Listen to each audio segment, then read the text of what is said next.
Here we have an infinity mirror with a surround that's an LED clock powered by the Arduino.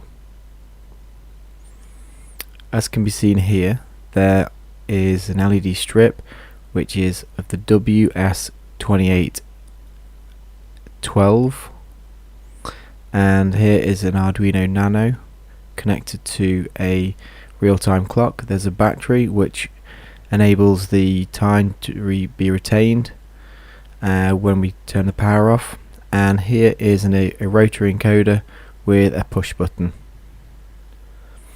So to make an infinity mirror out of it, we're going to use a normal mirror underneath, and then on top we're going to use a 50% one-way mirror that allows part of the light to be reflected and part to be to be transparent.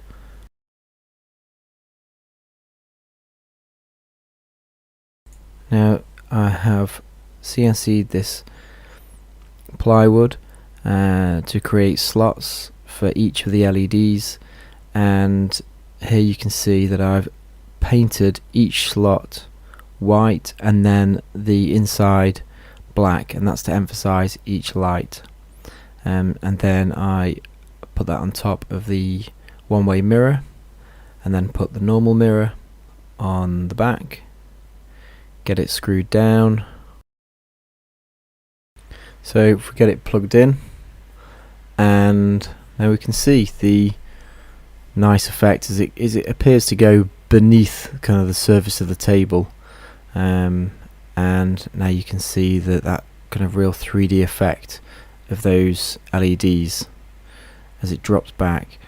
With the light off, this is where it comes into its own, and as I mentioned before, you've got the LED holes, which means even though you can't see the light from a certain angle going down, you can see it at the face. And so there we go.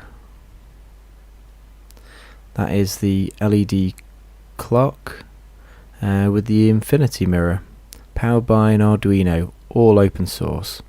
Thanks for watching.